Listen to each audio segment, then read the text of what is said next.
తిరుపతిలో ఒక ఘోర రోడ్డు ప్రమాదం చోటు చేసుకుంది. ఫ్లైఓవర్ పై నుంచి పడి ఇద్దరు వ్యక్తులు మృతి చెందారు. యువకులు బైక్ పై వెళ్తుండగా ఈ ప్రమాదం చోటు చేసుకుంది.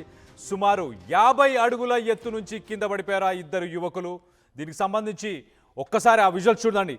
50 అడుగుల పైన ఉన్న ఆ ఫ్లైఓవర్కి మరి ఆ చుట్టుపక్కల రైలింగ్స్ ఎందుకు లేవు?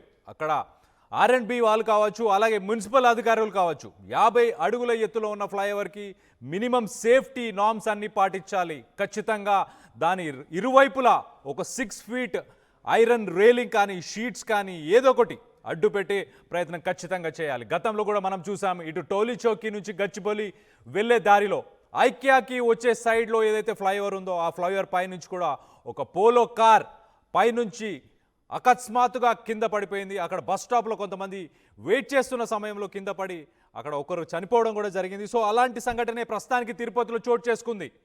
మరి ఆ ఇద్దరు యువకుల ప్రాణాలకి ఎవరు బాధ్యత? చూడండి, ఆ ఫ్లైఓవర్ పై నుంచి విజువల్స్ చూడండి, ఎంత కిందికి ఉందో, ఎంత హైట్లో ఉందో ఆ ఫ్లైఓవర్ అనేది అక్కడ కనిపిస్తుంది మనకు ఆ విజువల్స్లో. ఆ బైక్ కూడా చూడొచ్చు మనం, రాయల్ ఎన్ఫీల్డ్కి సంబంధించిన బైక్ అది. సో ఆ బైక్ మీద నుంచి ఆ యువకులు ఇద్దరు మరి ఆ 50 అడుగుల ఎత్తున ఆ ఫ్లైఓవర్ పై నుంచి పడిపోయినట్టు తెలుస్తుంది. సో ఒక దారుణమైన సంఘటన అని చెప్పుకోవాలి. దీనికి ఎవరు బాధ్యులు? అతి వేగంగా వెళ్ళారా ఆ యువకులు? ఆ వేగమే కారణమా? ఒకవేళ వేగంగా వెళ్ళినా ఆ బైక్ మాత్రం ఫ్లైఓవర్ పైనే ఉందంట. ఒకవేళ వేగంగా వెళ్ళినా ఆ బైక్ పైనే ఉండి ఆ వ్యక్తులు, ఆ యువకులు మాత్రం కింద ఇలా పడిపోయారు. దీనికి ఎవరు సమాధానం ఇస్తారు? ఆ ఇద్దరు యువకుల ప్రాణాలకి ఎవరు సమాధానం ఇస్తారు? బైక్ ఇదే, ఒక్కసారి చూడండి, రాయల్ ఎన్ఫీల్డ్కి సంబంధించిన AP40 6687 రాయల్ ఎన్ఫీల్డ్ బైక్.